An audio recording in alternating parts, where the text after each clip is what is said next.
بسم الله الرحمن الرحيم الحمد لله الذي جعل في السماء بروجا وجعل فيها سراجا وقمرا منيرا والحمد لله الذي شرفنا بدور نبينا محمد صلى الله عليه وسلم أشهد أن لا إله إلا الله وأشهد أن محمدا عبده ورسوله اللهم صل وسلم وبارك عليه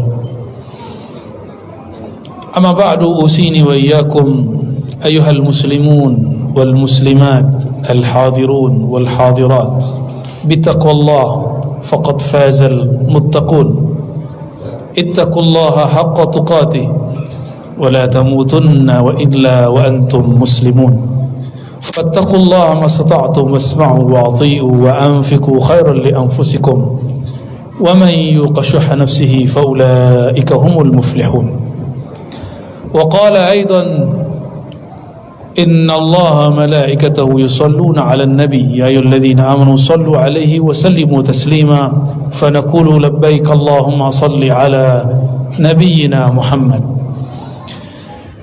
Jamaah Jumat yang diberkahi Allah, salah satu keberkahan kita pada detik ini adalah Jumat ini kiamat belum berdiri, sedangkan Nabi mengatakan hari kiamat itu terjadi pada hari Jumat. Kenapa? Karena masih ada orang yang mengangkat, mengeraskan, mensyiarkan nama Allah Subhanahu wa taala di muka bumi. Maka siapa saja yang meninggikan nama Allah di muka bumi, bumi pun takluk kepadanya. Bumi memerlukan orang-orang seperti ini. Tanah yang diinjak, tanah itu berbangga dibandingkan tanah yang di sebelahnya. Pohon-pohon yang dilalui, pohon-pohon itu mendoakan dan menyalaminya. Seperti sang baginda Nabi Muhammad dulu disalami oleh alam semesta. Nabi tidaklah marra bisajaratin au bihajarin illa sallama alaih. Nabi tidaklah melewati satu pohon, bukit, pegunungan, kecuali benda-benda itu yang kita anggap benda yang tidak bergerak itu, ternyata dia menyapa baginda Nabi Muhammad sallallahu alaihi wasallam. Maka sungguh aneh mengaku ikut Nabi Muhammad sallallahu alaihi wasallam tapi keberatan menyapanya dan mengatakan assalamu alayka ya Nabi Allah. Maka perbanyaklah majlis-majlis yang banyak menyapa Rasulullah sebagai bentuk cinta dan sekaligus malu kepada makhluk-makhluk Allah Subhanahu wa taala. Jemaah Jumat dimuliakan Allah, tadabbur Quran kita pada Jumat siang ini surah Al-Furqan surat 25 ayat 62, 63 dan selanjutnya. Di ayat 62 Allah Subhanahu wa taala bercerita mengenai apa tujuan Dia menciptakan siang dan malam. Siang dan malam itu hanya sebutan mengenai kumpulan waktu. Terbit matahari sampai terbenam matahari, waktu ini disebut dengan waktu siang. Ditandai dengan terbitnya matahari. Jika dibagi lagi, ada pagi, ada duha, ada istiwa. Istiwa itu tadi sebelum zuhur beberapa saat, sebelum Jumat beberapa detik, disebut waktu istiwa, waktu matahari tepat di atas kepala. Di saat itu dimakruhkan sholat kecuali hari Jumat. Di hari Jumat dibolehkan, bahkan tetap dianjurkan seseorang sholat ketika masuk masjid. Ada lagi waktu tergelincir disebut zuhur. Waktu lebih panjang lagi bayang-bayang kita di sore hari disebut asar. Dibagi seperti itu. Jika dibagi lagi ada jam, ada detik. Tapi kita hari ini mengira yang disebut waktu itu adalah jam. Bukan. Waktu yang sebenarnya adalah satu nafas kita tarik, satu nafas kita keluarkan. Itulah waktu yang terdekat. Dan Allah mengatakan la tasubbud dahr, jangan pernah mencaci maki waktu. Anad dahru, akulah sang pengatur waktu, akulah sumber semua waktu. Maka kita mensyukuri detik per detik ini sebagai tanda syukur kepada sang pemilik waktu. Boleh juga disebut Allah itu sang waktu. Dialah yang menyebut dirinya ana dahru, akulah sang waktu itu. Apa kata beliau? Kata Rasulullah melalui firman ini, Nabi mengatakan, jangan kamu caci angin, jangan kamu caci ketika ada debu menempel, jangan katakan sial, karena orang yang sering mengatakan sial, hidupnya akan menjadi sial. Ana inda zanni abdi, aku berdasarkan persangkaan hambaku. Ketika ada sahabat Nabi lagi duduk di masjid, ada majlis, tiba-tiba debu berterbangan, dibawa oleh angin, lalu mereka mencaci maki angin. Kata Nabi, la tasubur rih, jangan caci maki angin, fa innaha ma'murah, karena sang waktu memerintahnya dan dia diperintah. Maka kita nikmati, semakin menikmati, mensyukuri detik per detik, maka inilah yang disebut syakura atau syukura. Maka di ujung ayat dikatakan, wa huwa alladhi ja'ala al-laila wan-nahar khilfatan, dialah yang menjadikan siang dan malam bergantian, khilfah.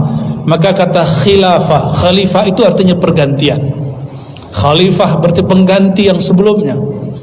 Nabi itu bukan khalifah, Nabi itu Rasulullah. Yang disebut khalifah orang yang menggantikannya. Maka tidak benar orang yang mengatakan Nabi ini membuat khilafah. Nabi itu lebih tinggi dari khilafah. Khilafah produk sahabat, sedangkan Nabi, beliau membawa risalah dan nubuah yang lebih tinggi dari segala-galanya. Liman arada ayyadzakkara aw arada syukura. Untuk apa waktu itu? Hanya dua saja. Level paling bawah, yadzakkara, orang itu mengambil peringatan, mengambil pelajaran, disebut yadzakkara, berzikir, mengingat sang waktu. Mengingat sang waktu ada yang bentuknya mahdhah, formal, salat, zikir, baca Quran. Ada yang bentuknya spiritual, kerohanian. Apapun pekerjaannya, apapun aktivitasnya, dianggap itu sebagai amanah, maka dia tidak pernah korupsi waktu, apalagi korupsi materi. Dia selalu adil, dia selalu menjaga apa yang Allah titipkan melalui hamba-hambanya. Orang ini juga disebut yadzakkara, dia ingat kepada Allah Subhanahu wa taala. Yadzakkara, mengingat kehebatan Allah, mengingat ancaman Allah. Tapi ada yang kedua, au arada syukura, atau menghendaki syukur. Apa arti syukur? Rasa terima kasih. Syukur itu bukan kita mengatakan alhamdulillah dengan lisan semata. Rukun daripada syukur dimulai daripada qalbu. Ketika qalbu memandang semua yang terjadi ini diatur dengan baik oleh Allah, itulah yang disebut hamba yang bersyukur. Jangan-jangan kita masih belum bersyukur, kita masih menyalahkan siapa-siapa. Cobalah lihat di dunia kerja, cobalah lihat dalam hidup bernegara. Orang hari ini semua orang jadi pengamat, hatta orang yang gak pernah kuliah politik pun bercerita, mengkritisi. Dia tidak pakar tapi dia berbicara. Sedangkan itu adalah pantangan baginda Nabi Muhammad SAW. Beliau mengatakan, perhatikan, idza wussidal amru ila ghairi ahli fantazir as-sa'ah. Jika suatu urusan diserahkan, dikomentari, diamati, diurus oleh yang bukan ahlinya, tunggulah as-sa'ah, waktu kehancuran. Maka kenapa masjid jadi rusak? Karena pengurus masjid mengurusi fatwa. Pengurus masjid jika bukan alim, jangan urus fatwa. Jamaah bukan orang alim, jangan urus fatwa. Fatwa urusan ulama. Fatwa itu dengan neraka cuma satu hijab saja. Keliru dengan sengaja, tidak insaf di situ, dia langsung kakinya di neraka Allah. Nauzubillah min dzalik. Maka kita betul-betul hati-hati. Itulah yadzakkara. Lain dengan syukura.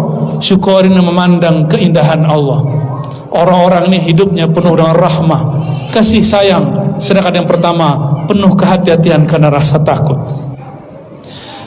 Lalu Allah mengatakan wa ibadur rahman, hamba-hamba Allah yang rahman. Ibad jamak daripada abdun, hamba-hamba, ciptaan-ciptaan. Lalu Allah memberikan namanya di belakang nama hamba ini, hamba-hamba yang bergantung kepada Rahman-Nya Allah. Apa beda Rahman dengan Rahim? Rahman itu menyayangi makhluk tak terbatas, sedangkan Rahim itu kasih sayang Allah khusus untuk kekasih-kekasihnya. Itu perbedaan Rahman dengan Rahim.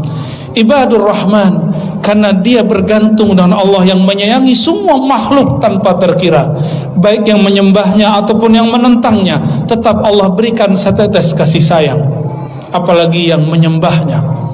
Mereka yang bergantung dengan nama ini tidak pernah sombong kepada siapapun, hatta kepada orang yang menentang Allah Ta'ala. Maka disebutkan di dalam ayat ini, alladzina yamshuna 'alal ardi hauna.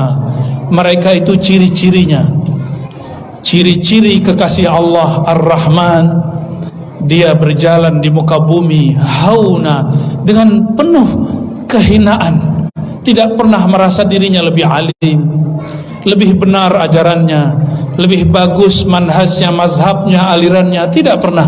Dalam hatinya dia mengatakan, ya Rabb, jika ada makhluk paling hina menurut manusia, akulah itu ya Allah. Inilah mereka ibadur Rahman. Mereka lah wali-wali Allah di muka bumi, meskipun dia bukan ustadz, bukan ulama, bukan pengurus masjid, orang yang mungkin tidak dikenal, tapi di kalbunya ada rasa hauna, merasa hina di hadapan Allah, karena dia mengatakan, ya Rabb, mungkin orang memujiku karena kelihatan solehah, tapi batinku Engkau maha tahu.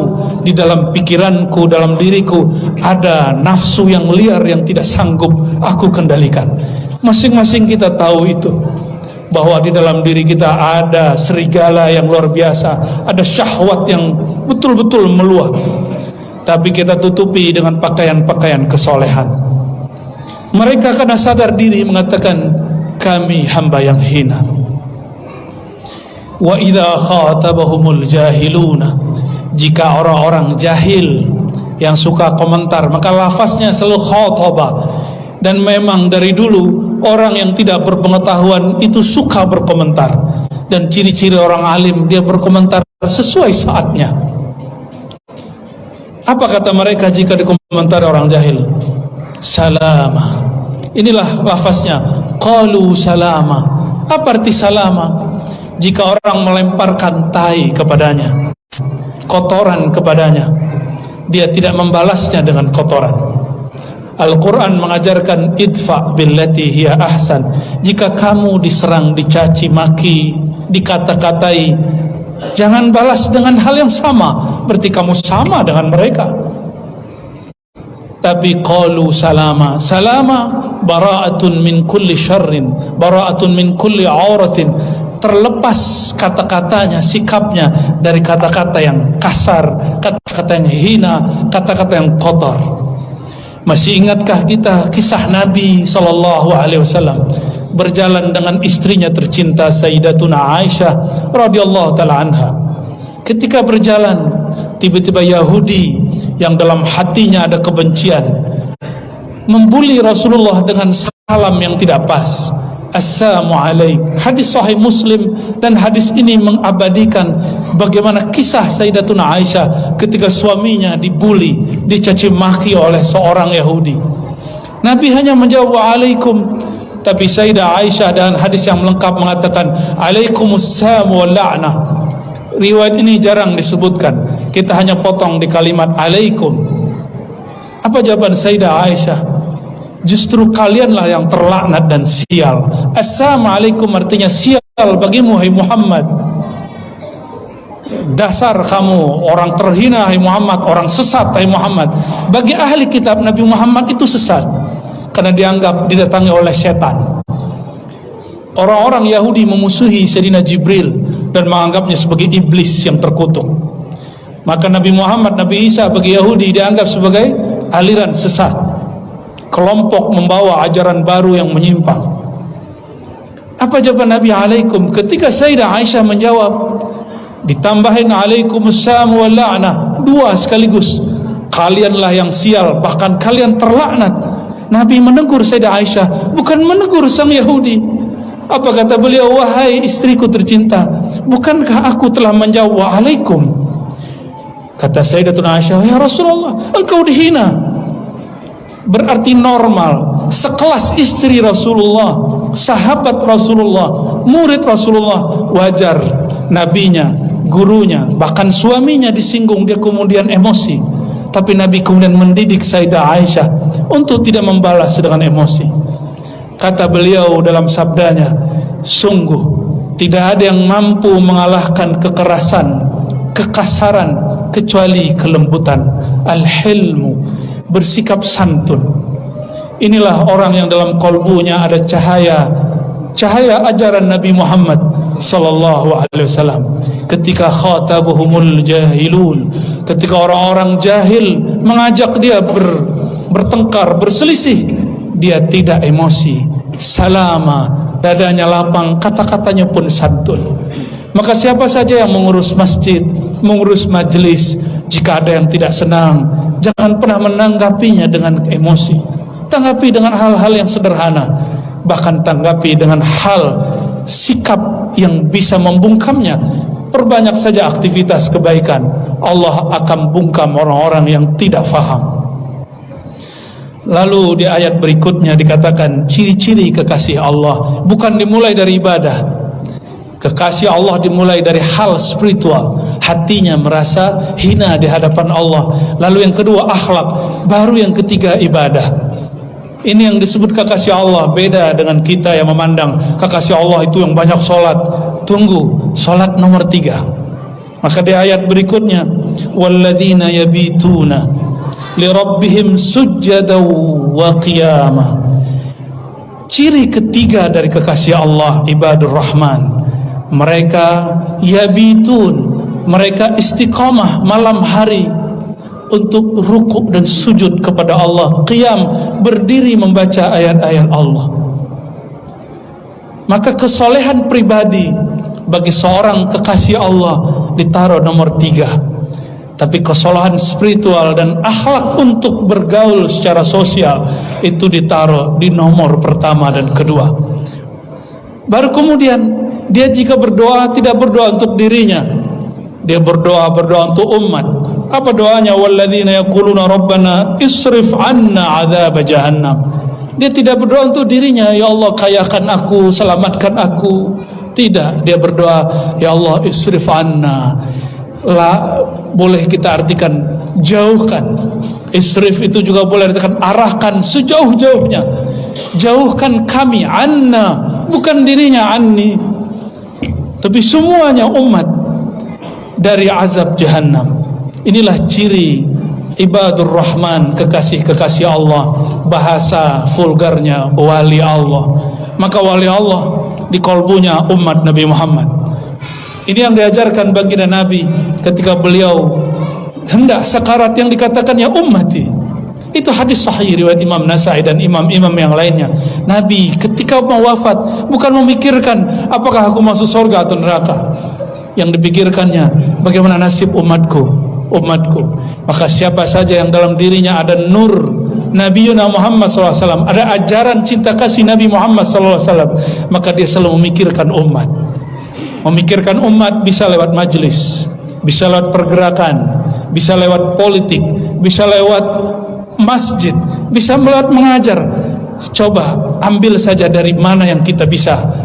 Yang penting kita berkhidmat untuk umat Nabi Muhammad sallallahu alaihi wasallam. Terakhir, doa dari Sayyidina Al-Khidr alaihissalam. Beliau berdoa yang disebut doa para aulia. Allahumma arham ummat Sayyidina Muhammad. Ya Allah rahmati umat Nabi Muhammad. Allahumma aslih ummat Sayyidina Muhammad. Ya Allah perbaiki, sempurnakan umat Nabi Muhammad. Allahumma jubur ummat Sayyidina Muhammad. Ya Allah bantulah umat Nabi Muhammad. Para ulama kita meyakini siapa yang melazimkan baca doa ini sehingga dia mencintai umat Nabi Muhammad, dia akan diangkat menjadi kekasih Allah karena dia memikirkan dan mewarisi apa yang dulu difikirkan baginda Nabi Muhammad sallallahu alaihi wasallam. Semoga semua yang hadir termasuk hamba-hamba Allah yang ibadur rahman, hamba yang hatinya bergantung kepada Allah yang Maha Rahman, hamba yang sebelum wafatnya Allah tahbiskan angkat menjadi kekasihnya, yang ada di hatinya kerendahan hati, yang ada dalam jiwanya akhlak mulia, yang ada di dalam dirinya terdalam ibadah yang sangat-sangat syahdu bersama Allah SWT dan memikirkan umat semua. Nas'alullah ayyubarika lana ولسائر المسلمين والمسلمات وينفعنا بكل ما أتى به نبينا محمد صلى الله عليه وسلم ويسترنا سترا من كل عيب وعورة فاغفر لنا يا غفار يا غفور استغفروا أيها المسلمون إنه كان غفورا. اللهم صل على سيدنا محمد وعلى آل سيدنا محمد عن كل صحابة رسول الله أجمعين. الحمد لله الذي بنعمته تتم الصالحات وبذكر أسمائه تنزل الرحمات. أشهد أن لا إله إلا الله وأشهد أن محمدا عبده ورسوله. اللهم صل وسلم وبارك على سيد الوجود نبينا أحمد وعلى آله وأصحابه ولبيته وذريته أجمعين. أما بعد أيها عباد الله نشهدكم بأن لا إله إلا هو وأن محمدا عبده ورسوله ونوصيكم بتقوى الله فقد فاز المتقون. اتقوا الله حق تقاته ولا تموتن إلا وأنتم مسلمون. اعدلوا فإن العدل أيها الحاضرون أقرب إليه أقرب إلى ربنا الرحمن الرحيم. وإن الله يا أيها الحاضرون قد أمرنا بالصلاة والسلام على حبيبه الكريم فقال إن الله وملائكته يصلون على النبي يا أيها الذين آمنوا صلوا عليه وسلموا تسليما. اللهم صل على سيدنا محمد وعلى آل سيدنا محمد كما صليت على سيدنا إبراهيم وعلى آل سيدنا إبراهيم وبارك على سيدنا محمد وعلى آل سيدنا محمد كما باركت على سيدنا إبراهيم وعلى سيدنا في العالمين إنك حميد مجيد. وارحمنا يا ربنا وارحم المسلمين. اللهم اغفر للمؤمنين والمؤمنات والمسلمين والمسلمات الأحياء منهم والأموات وتابع بيننا وبينهم بالخيرات. ربي اغفر وارحم وأنت خير الراحمين. اللهم اصرف عنا عذاب جهنم. اللهم ارزقنا الحسنى من الأخلاق. اللهم زين أخلاقنا بالحلم. اللهم نور قلوبنا بنور المعرفة وبنور المشاهدة والمراقبة. اللهم ارزقنا حبك وحب من يحبك واجعل لنا يا ربنا العمل الذي يبلغنا إلى حبك. اللهم ارحم أمة محمد. اللهم أصلح أمة محمد. اللهم اصرف كل شر عن أمتي سيدنا محمد صلى الله عليه وسلم واجبر أمة محمد صلى الله عليه وسلم. ربنا آتنا في الدنيا حسنة وفي الآخرة حسنة وقنا عذاب النار والحمد لله رب العالمين.